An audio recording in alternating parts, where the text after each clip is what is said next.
Hey everyone, welcome to the channel. This week we should get our inverter board back. So it's been quite some time since we had the motor spinning and things.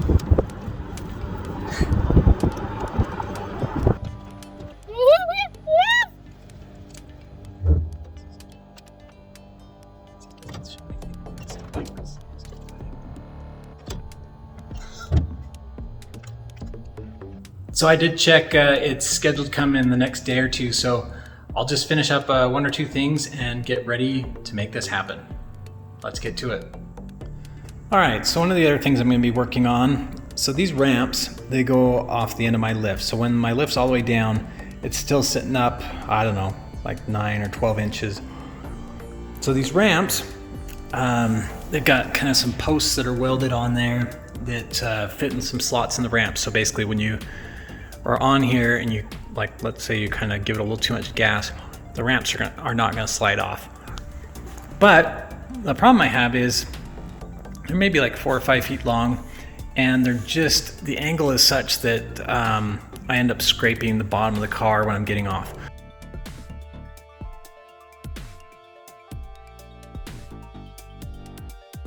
I'll be making some ramp extensions. All right, so here's the ramp. Here at the bottom, it's actually kind of, instead of this being touching the ground, it's actually touching back here. So when I roll off of it and the force is all back here, it wants to pop those front off. I could add back here, but again, my thought is I want to kind of anchor up there. And so if I just add back here, I worry that again, if I give it some traction, that'll just kind of slip that out. So I'm still trying to think through this, but I'm thinking I got just some wood stacked here, but I'm thinking if I can kind of extend it out maybe 2 feet or so, I could even go further. But I think that might be all we need to kind of get things down the ramp without scraping. Okay, so I was prepared to make an elaborate framework and lengthen these by 6 feet, or I don't know. I'm thinking that all I may need to do is just drop it down. So rather than have this guy kind of sit on top, if I can have it go underneath, my thought is I can just do like a 4x4 or something like that, and I can just have a hole and a hole. So basically the ramp can still sit in a hole. The other hole, I got to put like a big old piece of metal, you know, that won't allow it to kind of pull back. But I think that might just do it. If I can just lower it by, you know, maybe 3/4 of an inch or so. Because again, I think this is still very easy to go up and over. Again, still a gradual transition. So I might try that. So what I used, I got some 4x6 wood and drilled some holes. So this is kind of the setup here. So I've already got this one is kind of already in the hole, and then the other hole's here. So I'm just gonna get, I think it's like a 1/2 inch bolt. I can just drop down, and that'll kind of keep it. So if I get some traction here, the bolt will keep it from pulling out. This one will also keep it from pulling out. And I think just dropping it by like 3/4 of an inch or so, I think that might do it. We'll have to see. Maybe that's being optimistic, considering this is the state of our car. Okay, package arrived. It'll either be a very good day or a very bad day. We'll go put it in and see what we learn.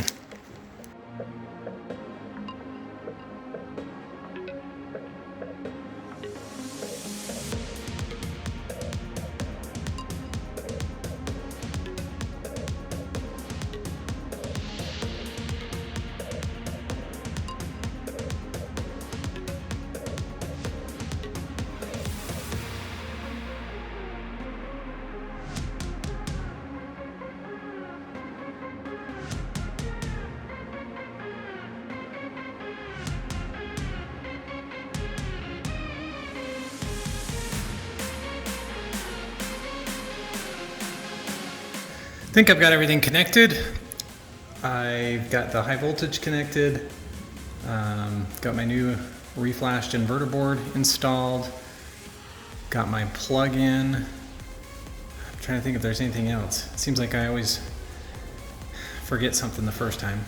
But I put a little PCL tape in there, so that'll help us know if the motor's spinning. But first, I'm gonna go ahead and power on the car, see if we get any error messages. Yeah, it doesn't really stick. You got a paper towel.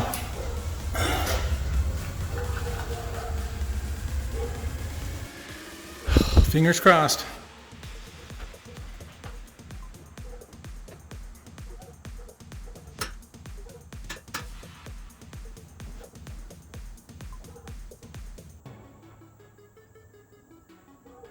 So I think we're good.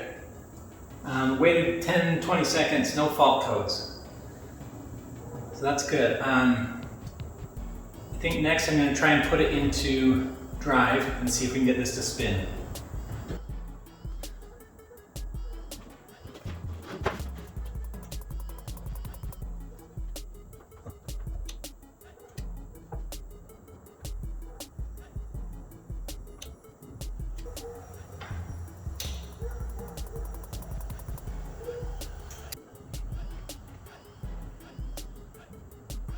I think it worked.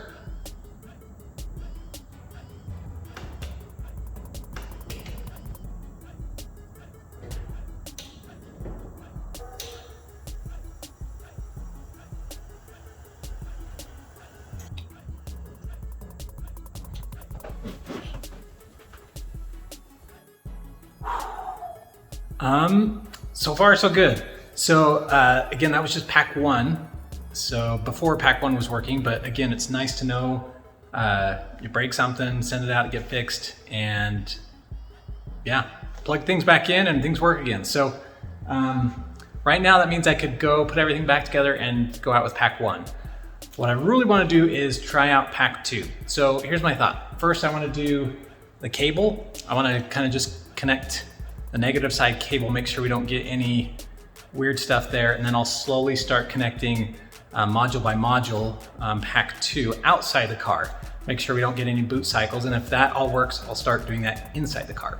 So let's keep going. All right, so I've got pack one disconnected. I'm gonna go ahead and do kind of battery by battery. I might do each battery individually and then kind of start doing them in series just to make sure we don't get the boot cycle. I've got them just again here outside the car, and so it's completely isolated. So yeah, I'll double check. Maybe I'll add some like a piece of wood or something, just in case there's something touching somewhere. But yeah, that's what we're gonna do. Wish me luck.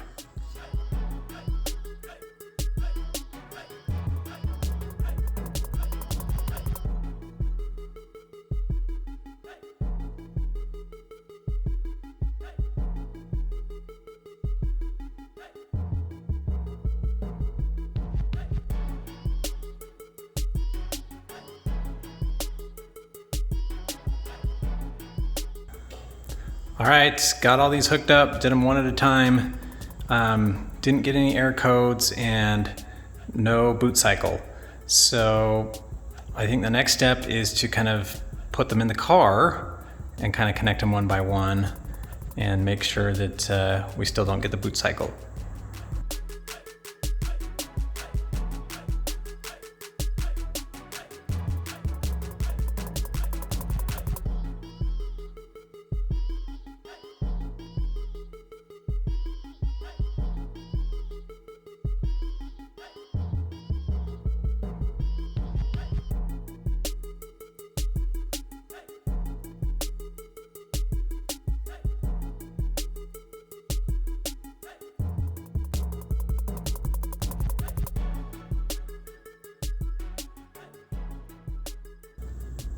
All right, so I've got 4 battery modules in, and so far so good. We're not getting boot cycle or anything. Again, no errors. But what I've got to do now is I've got to start reassembling things. So my other battery tray goes on top of kind of the motor, which is not mounted. So I didn't want to mount anything until I had some confidence that this was going to work. So, but so far so good. We'll probably switch gears a little bit to try and get this all put back together, put the other battery trays on top, and test those out. We'll still try and do that before we do plumbing and other things. We may do that before we get everything kind of fully tightened, but so far so good.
Okay, so a lot of finagling, a lot of up and down. I think I lost track where the camera was, so you may not have seen quite everything, but we got the motor mounted again. So the motor's mounted to the subframe's mounted to the chassis. So next is to mount the battery box, the battery tray there for the last two modules. Get that tested. If everything goes well, then we can kind of start putting on the suspension, drive shafts, wheels, etc.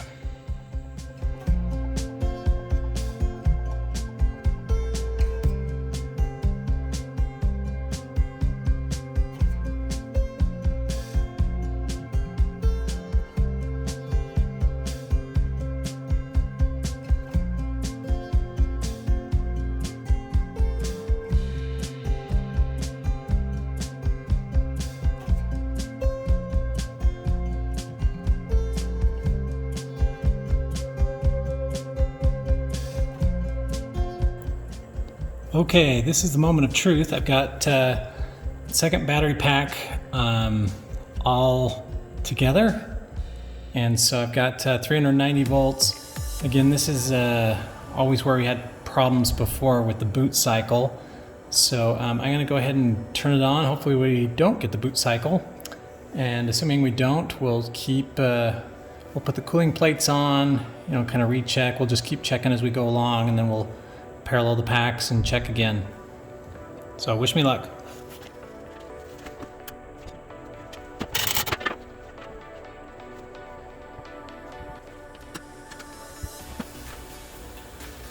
Alright, so I forgot to put in the inverter plug when I was shifting things around. I took it out so I wouldn't break it. So I'll put the inverter plug in.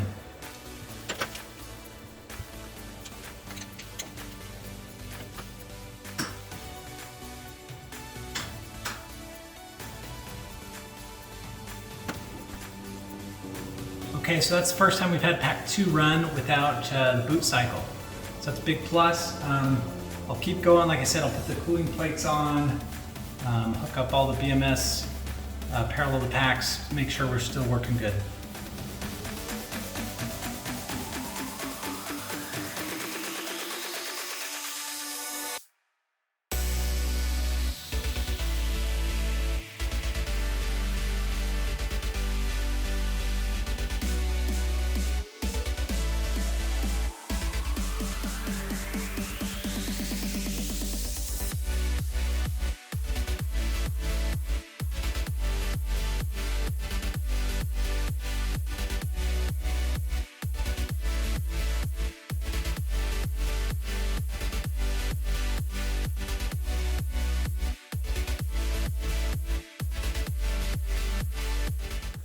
Okay, making some progress. Miracle number 2 has happened. So I got the BMSs connected and we got green flashing lights. So I thought for sure taking all the battery modules out, kind of yanking connections, putting them back in. I thought for sure it'd kind of bump something loose, but so thrilled. So this means I can continue buttoning up. Kind of last thing I need to do is kind of put the cover on the battery box as well as this one and join the two packs. So at that point, if everything still works, oh, hallelujah.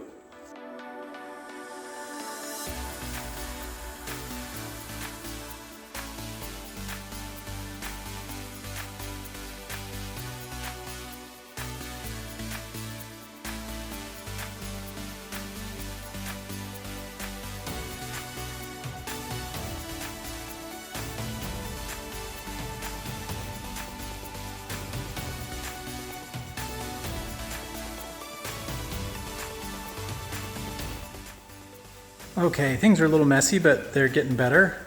So I've got the battery tray, the battery cover kind of all on. BMS units are in. This guy's on top. So again, everything's kind of there. I think the last thing I'm gonna do, so I've got both packs joined. I'm gonna go ahead and try it. Hopefully we don't get the boot cycle. Hopefully no error messages.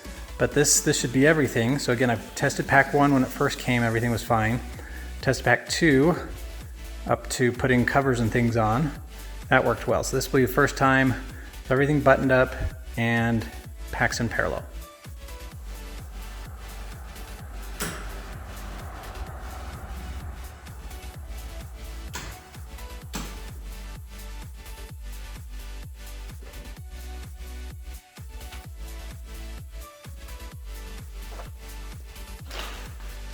All right, so we're getting a few error messages. We'll take a look.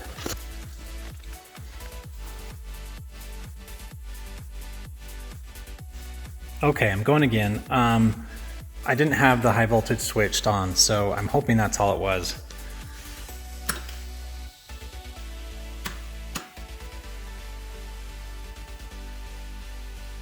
So it looks like no fault codes. The biggest problem I have is the touchscreen doesn't seem to work.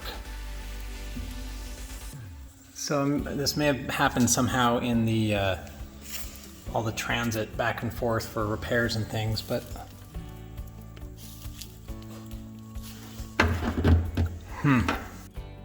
So that's really good news, really good news.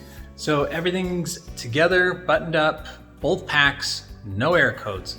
There is that screen, you know, it's supposed to be a touch screen and I can't make it shift. So I don't know if there's like a screen lock, child lock on it.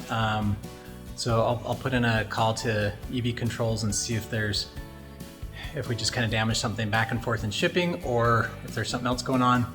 But that's really good news. So what that means is I'm gonna go ahead and put the suspension back on, wheels back on, things like that, and see if we can go for a drive.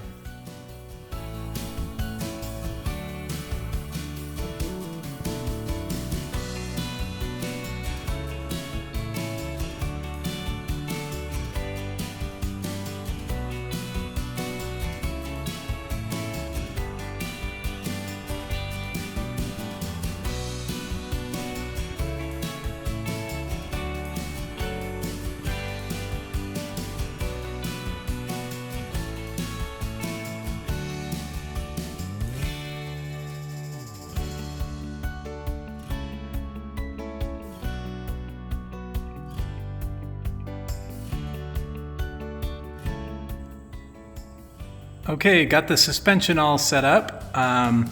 Next thing I'm going to work on is the cooling. So got some fittings here that I need to put on, reconnect the hoses. At that point, I think we can go ahead and lower it. I'm trying to think of what else we need to do, but we're getting there.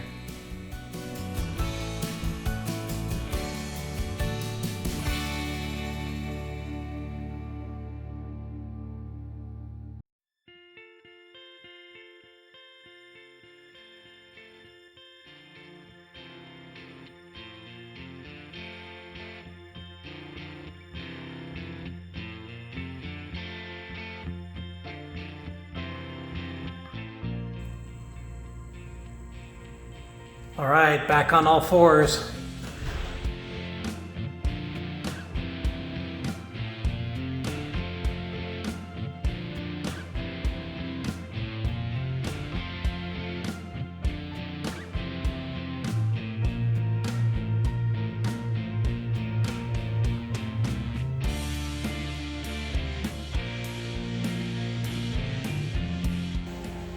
Okay, I am in the process of degassing, debubbling the system. So I'm sure somebody's got a suggestion for a better way to do this, but I guess I'll take you around here. So I've got I'll call it a fill port. So this is my kind of overflow reservoir fill port. So that's where I put everything in. I've got all the hoses going everywhere. And when I've got air in the system, you know, so I'm disconnect hoses and stuff and put it back in. If I close everything, the air will just stay in the system. So I need to have it open. So I've got it open there, but I also have a open here. And what I do is I leave it all the way open so air can kind of go in there.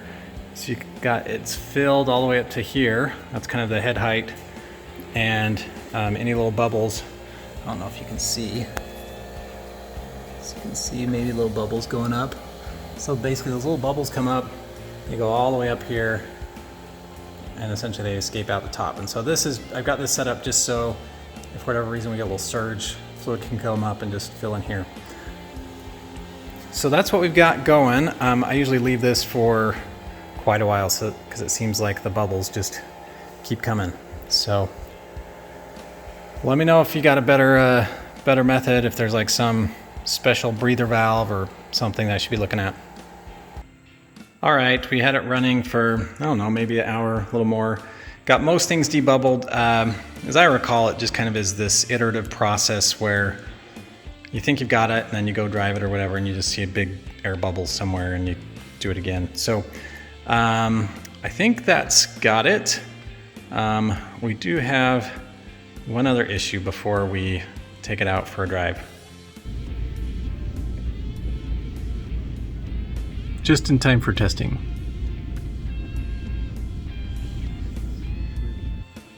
I had to find my steering wheel. It has been a long time.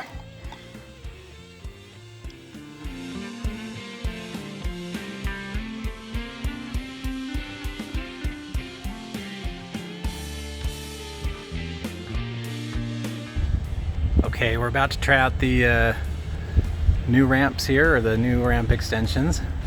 The snow has kind of at least got off the streets a little bit, so we'll go out and take it for a drive.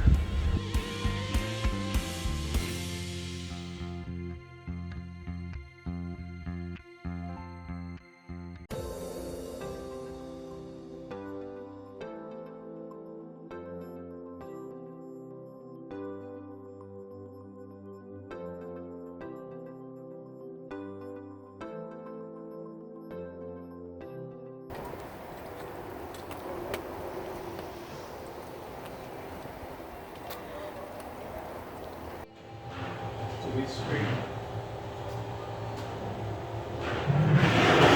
Still straight.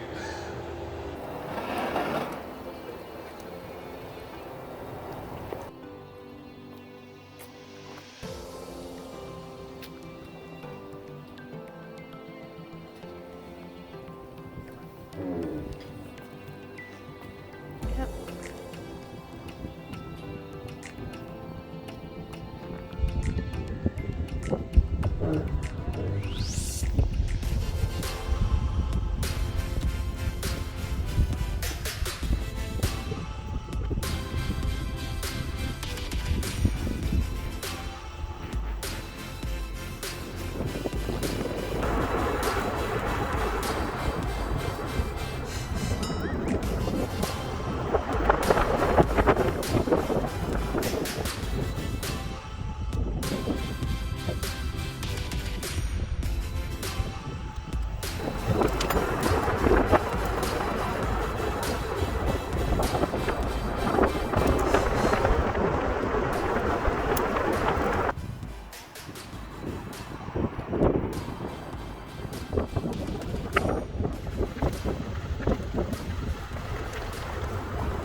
All right, so the ramps, yeah, that's kind of a fail. Still scraped. You can see right here, this kind of like where I'm losing some of the undercoating. So I'll have to kind of rethink how to do this, but we got it driving. All right, so we got it working. Pretty fun. I know it's been a long time for me, long time for you guys. So thanks for your patience. We still have some things to work through. The shifting, the gear selector. There's parts of it that I think I've got to go back and look at some of the wiring, but I was able to shift. Other than that, though, it's pretty fun. So that's going to be all the time we have for this week. See you next week.